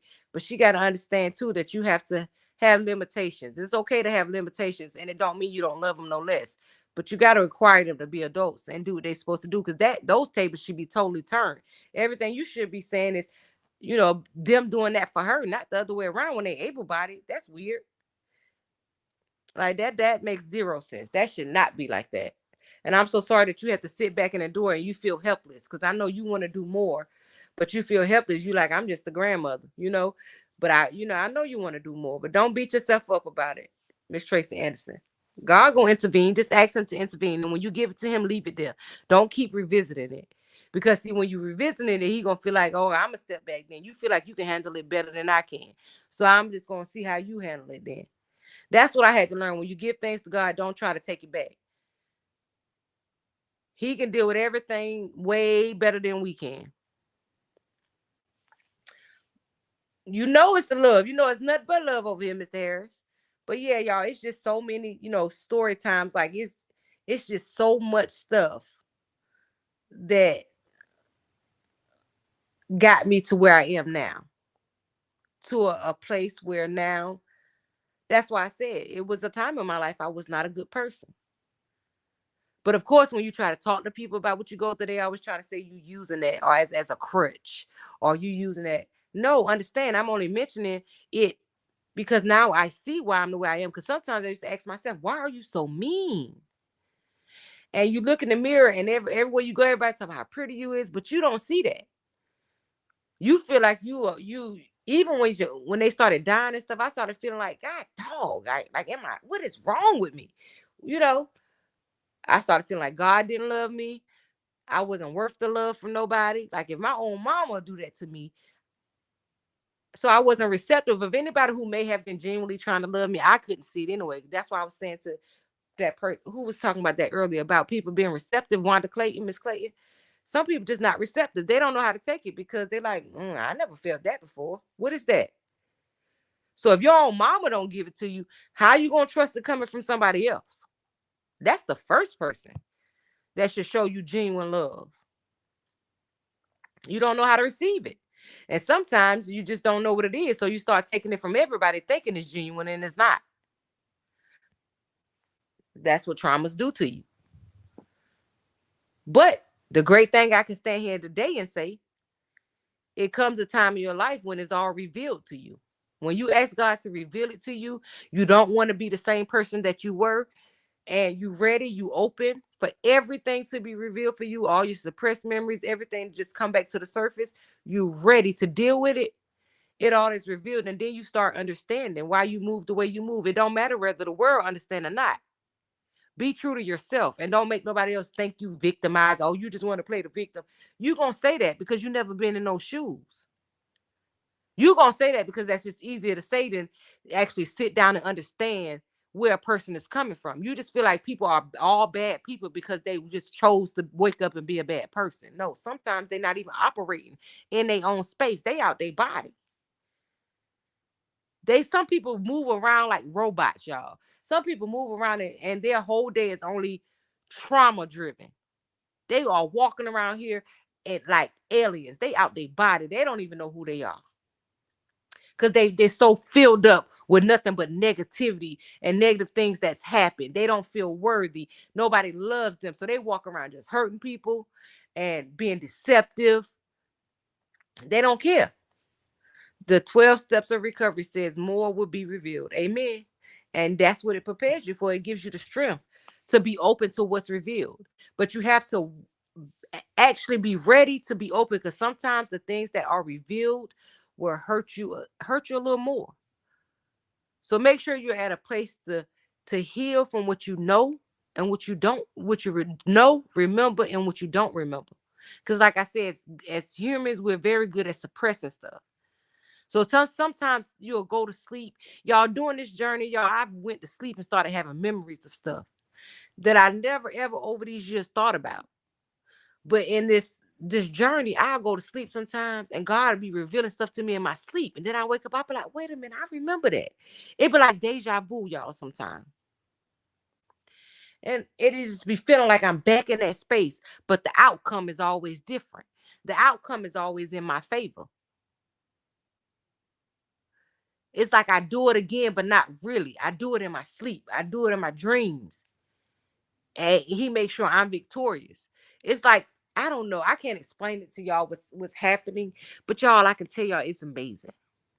It's an amazing feeling. Do you know you have a calling? You are helping so many people, especially with mental health. I thank you for thank you so much, Jacqueline saying. Y'all, it's something different that I cannot explain what's happening. But I told God I was open and I'm receptive to it, y'all, and it's just happening. And sometimes I find myself jumping up 5, 6 o'clock in the morning crying. But once I cry about it, I don't even think about it no more. Only time I'm going to revisit y'all when we have story times like this and I come out and tell y'all, but I want y'all to have story time with me too. Let's talk. We can get on the panel because y'all do have that ability. All I have to do is drop the link and you can come up and talk. You can also, if you don't want to show your face, you can do it just like I do it, where you just see the screen. You don't have to have your camera on. You can get up and just talk. Oh yeah, Maisha, I came a long way. And I know I got a long way to go, but I'm open to the process.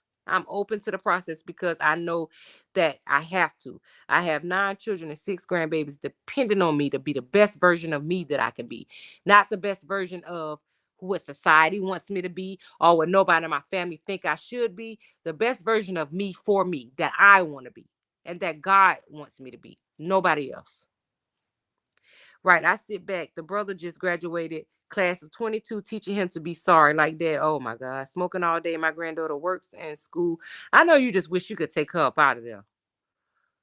But at least she has somebody positive in her life like you that motivates her. And I hope you pour into her, tell her how amazing amazing she is.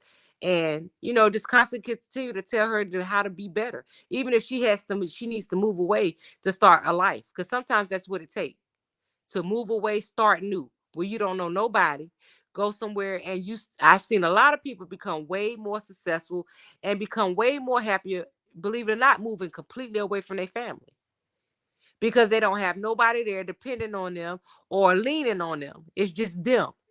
And all they have is their self. So they drive is through the roof. Their ambition is through the roof because they know if they fail, they don't have anybody where they are to fall back on.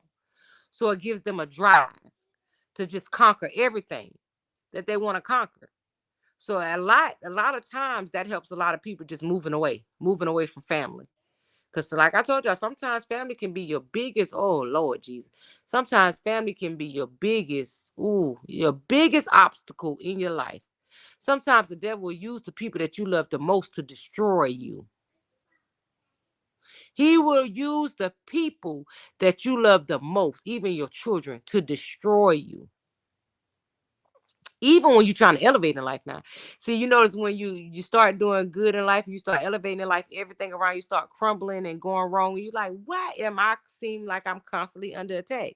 Because God is working on something real big for you. And that devil trying to intervene because he come to kill, steal, and destroy. So that's what he there for. That's why in the worst times of your life, God is up to something. He's working on something in your favor. You just got to stay strong during the test. You can't let the devil win. You cannot let the devil win. You just got to stay strong, stay firm, stand on his word. Pray over yourself. Choose to be happy even when everything around you ain't so bright. Just choose to be happy. Choose to smile even when you're broken inside. If you got to have a time of that you cry, just go away from people and do it. Unless you have somebody genuine that you can cry and they don't judge you or look at you like you're weak or none of that. Because sometimes you just have to go to yourself and just let it all out. Because some people you can't trust with your weakness now. When they see you weak, even somebody that they always used to being strong, when they see you weak, they feel like that's the time to jump in and attack you or try to smear your character. See, you can't have everybody around you in your weak moment now. You just cannot trust everybody around you when you're weak. You got to pick the right people to be around you in your weakest state. Because they'll continue to try to destroy you while you're weak, to make you weaker and weaker and weaker. Because a lot of people that you think love you really don't. A lot of people just love what you can do for them. See, when you're no longer beneficial to them, then you see that the love was never genuine. It came with conditions. Family and neighbors who gay bash me are dead, and God still has me here. See, that's how that works. That's why I always tell people be careful what you say off your tongue. Don't judge people because you never know. That same person you judge probably might outlive you, have a better life than you. You don't know. So say good things. Like they say, life and death is in the power of the tongue. Just be careful how you speak over people, how you put your mouth on people. That ain't your job. It's not your job to sit around just judging people, pointing fingers all day. Well, you ain't got nothing else to do. It gotta be something else that you could be doing with your time. That's why I say, even on this reaction channel, we always unbiased. We don't judge. We react, but we don't judge. And sometimes we react to the things that we've seen in our own lives. And we just talk about it because a lot of times, a lot of things that you see that are big, they're triggers for us because it's things that we at some point encountered in our life. So now we're seeing it, but it's going on with somebody else. But it makes you feel like it makes you revisit this time in your life when you were there. Henrietta McCullough, amen. So true. Well said. Yes, ma'am. They be triggers. They won't let her move away. I have my younger daughter. Yes, they can't stop her from moving away. She doesn't like it, so she doesn't let my granddaughter hang out with us. They spoil. Your grandbaby gonna have to take. She's grown, well, of age where she can leave and they can't stop her. She's gonna have to take control of her life and put her foot down. But at this point, Miss Tracy Anderson, to be honest, I think that's just what she want to do. To be honest, Miss Tracy Anderson, she loved them so much that she's willing to do anything for them. At this point, she can't even see past taking care of them because she's gotten used to doing it. She can't even see past the fact that they're only using her for their own selfish reasons and their selfish gain. Because you know what? Like I said, sometimes you look at parents, you don't see no wrong with them, even when everything is wrong about them. You love them so much you don't want to see. So when you don't want to see it, you ain't gonna be able to see it. So she's gonna continue that same destructive behavior where it's destructive for them. But it's gonna come a time in life where she's gonna be like, she gonna want more. Cause see, the more she going to school, the more her career start advancing, and she start looking at things that she may see that, wait a minute, I could just be more successful if I go somewhere else. I'm telling you, it's gonna take her to leave.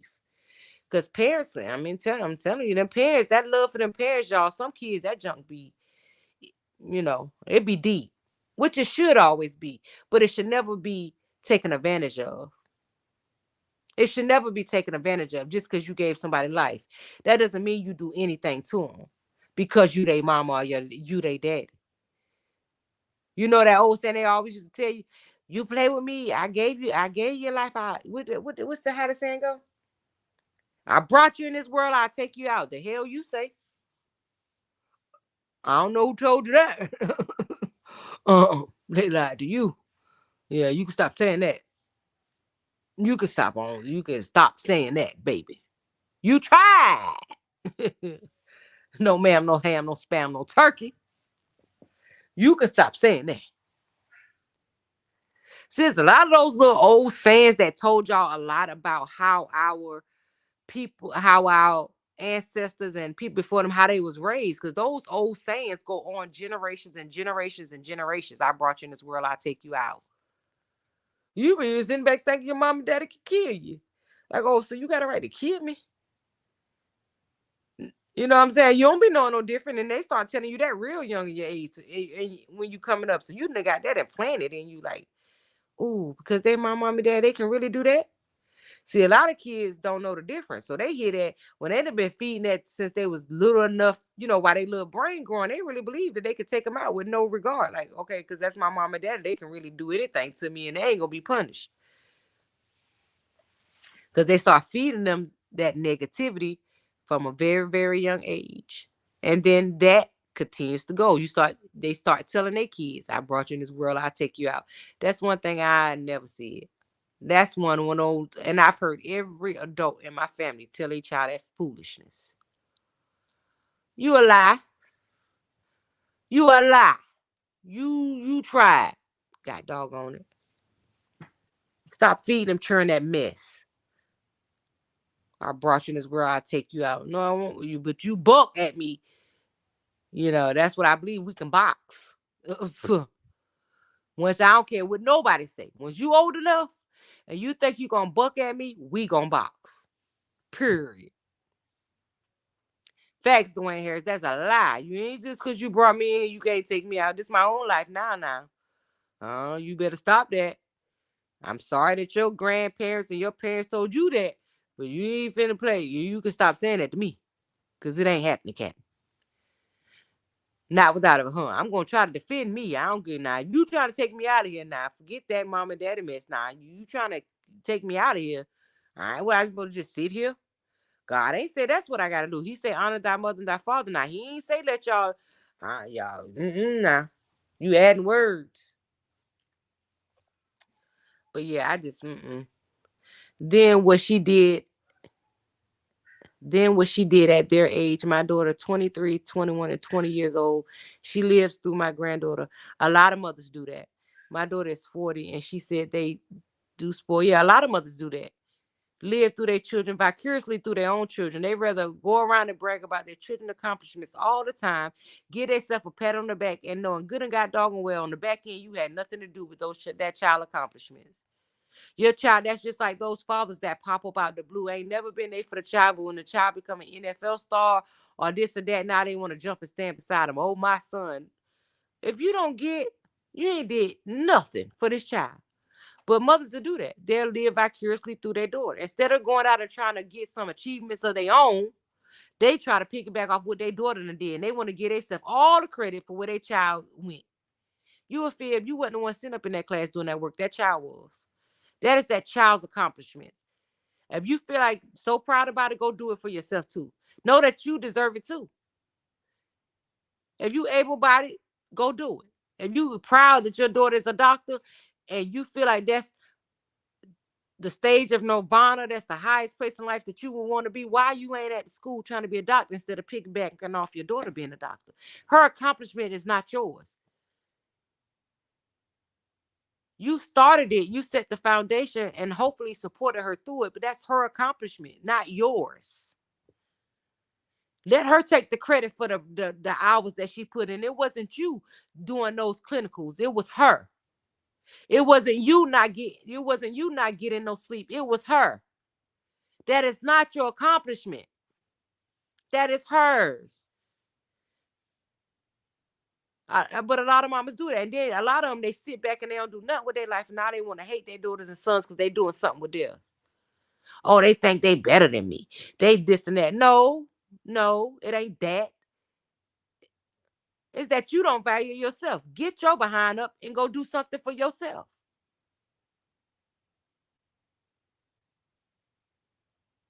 Get up and do something for yourself.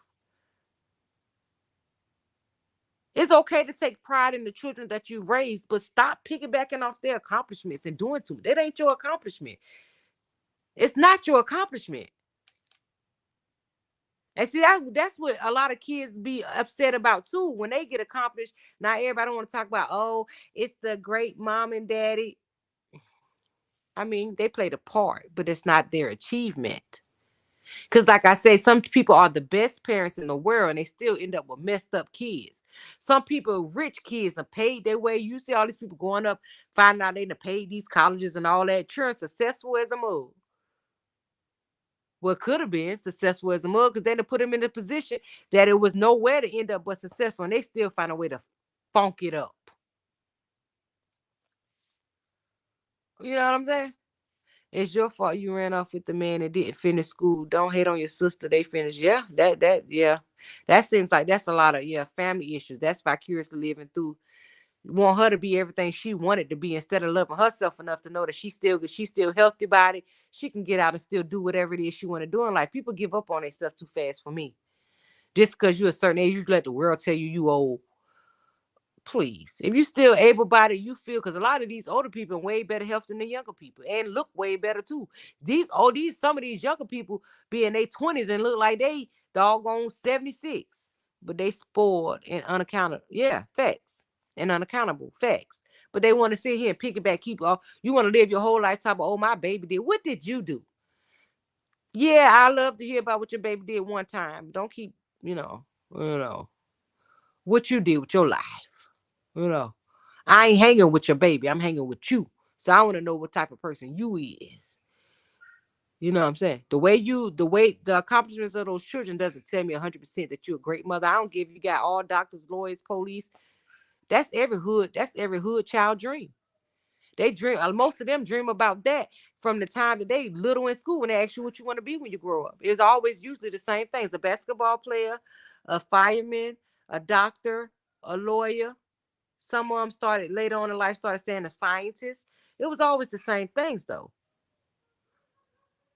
So that was manifested in that child even before you could talk about it. They was basing that on what they saw around them and what they were basically being told in school who heroes were. So that's why most of the kids wanted to be those things, because the school told them that that's what a hero was. So they went after those careers. You know what I'm saying? That's why you never heard about children talking about being entrepreneurs, because school didn't teach them about entrepreneurship. They only taught them how to work for somebody else.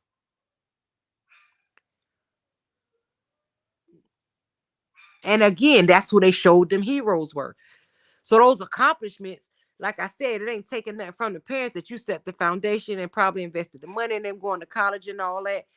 Pat yourself on the back. You were able to do that. That is an accomplishment. But don't try to piggyback the rest of it. Don't try to use their accomplishment for excuse for you to still do nothing for you.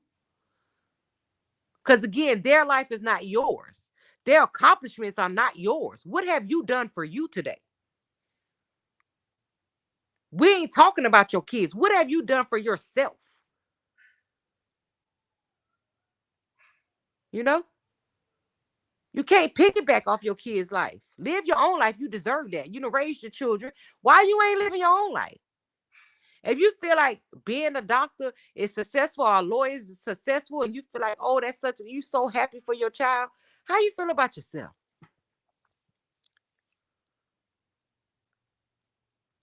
What have you done for you? Now them kids grown and gone. They done made good job. Good job with that. You did that. Good. Now you left. Only you left. What have you done for you? What are you happy about that does not include your children that you've done for you? Don't tell me about, okay, you good mom, good daddy, good. But what have you done for you? What are your accolades? Tell me about yourself. And you know, most people can't say a doggone thing. They go back to, oh yeah, my son is in the Lord have mercy. I just said, Lord, I don't want to talk about your children. I said, I heard that. I gave you the kudos for that. I said, what are your accolades? Since this how y'all want to define people, you know, what have you done for you? See, those are the questions you got to prepare yourself for. And if you feel like you're in a place in your life where you don't have your own accolades, you really haven't succeeded on doing anything but being a parent, that ain't really nothing just for you. That's again off of being everything to everybody else. What are you to you? What have you achieved just for you? That does not include nobody else, that doesn't crowd out who you are. What have you done just for you? It's okay to have something for yourself that doesn't have to, your children's name don't have to come in or be a part of, or your husband or your wife or the people that you dealt with in your past.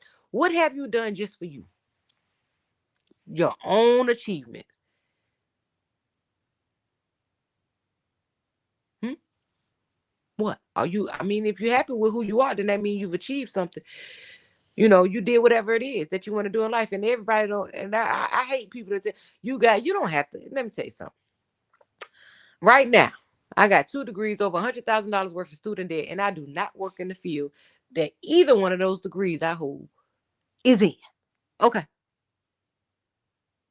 I'm doing something totally different. Something totally different that don't got nothing to do with them old degrees that's on his wall right now. But I bet you I got that debt. See, when you go through things in life, you start seeing how really silly a lot of stuff was that you did just because the world told you that's what you were supposed to do. And you feel like, oh, I just want somebody, people not to look out of hell with it. Feel how you want to feel about me. I wish I would have known that before I got the $100,000 worth of debt now. When I got a degree, I really thought that's what I wanted to do. But then when I realized that, because that still defines me working for somebody else, I think entrepreneurship is better for me. Cause I like to move. Even my supervisor to this day, she said, you like to do your own thing. You like something that doesn't include anybody else. She tells me that to this day. Matter of fact, just told it to me again yesterday. She said, I'm gonna give you some of this work that you can just do solo dolo. That's just how I am. I think entrepreneurship is the thing for me. Everybody should think that about themselves. Entrepreneurship. And I'm just, I can create. I can create my own, because you gotta understand, every big business was once a small business. It was a person's dream. And every day you go to a job, and again, I'm not saying that wrong with it, so don't take it out of context. We all are clock in as well. But you know, you have to see everything for what it is. Every day you do it, you getting a little piece of the pie. They making themselves rich. You know, you getting a little piece of what they got to offer. But a lot of people are not good at. A lot of people are not entrepreneurship. You know, a lot of people can't do entrepreneurship either because they don't like to be on the front end. They don't want to be responsible for no employees and all that mess. You know, they don't feel like that, and that's okay too. But I just think for me, entrepreneurship is something good. I've been, I feel like I've been on the back so long. It's time for me to, you know, make it to the front. And, you know, God know what I need. You know, hopefully y'all can watch. We all watch each other on this journey of life that we all gonna go through as long as God is going to allow us to. Oh, you're done. Or your daughter, that's why she works full time. She tired of the lifestyle. Dad works for 2 minutes. Yeah, yeah, that's awful. That's why I like you and your channel. Thank you so much, Dwayne Harris. Yeah, y'all, but whatever, y'all, we've been on here almost 2 hours, y'all. So whatever, y'all already know we're gonna go ahead and end this, y'all. Um, you know, hopefully, you know, the night was a little emotional. That daddy death thing, yeah, that kind of. I think that's gonna be that kind of night. I think I'm gonna uh I don't like talking about that because then the imagery, you know. So that's why I got kind of dry after that, y'all. I'm kind of just to be honest, the imagery, y'all. Whew, I can still see it like it was yesterday, you know. So, um, thank you so much, Maisha. Y'all, I enjoyed y'all so much today. But I'm about to let y'all go, okay? Um, y'all know what I say. May your today be better than tomorrow, even though it's already tomorrow, y'all. May your tomorrow be better than today. Every day that God blows that breath in your body, you're one step closer to your season. You know, it's coming, y'all. Your season is coming. Plant them feet and get prepared. And don't fumble yourself worrying about the world. Good night, Dwayne Harris. Maisha, again, thank you. Thank you, everybody that stayed on with me tonight. Like I said, if y'all want to think about anything y'all want to talk about, we can always do it. Just let me know and we can get an open dialogue. Loving me, Tracy Anderson. We're all going to be praying for you. Dwayne, you better enjoy your day. You enjoy your day to the fullest, honey. It's your day. It's all about you. Don't let nobody else make it about them. This is your day. Again, happy, happy, happy birthday. May God continue to bless you and blow breath in your body. Miss Tracy Anderson, again, I'm praying for you. I'm praying for your grandbaby, total strength. Don't worry yourself with things you cannot change, Miss Anderson. Please do not sit back. Stress is a silent killer, okay? You continue to talk to your grandbaby, help guide her as much as you can, okay? That's all, and understand. You can only do what you can do. Whatever you can't do, you can't do. Give it to God and leave it there. Y'all have a blessed night. Till next time.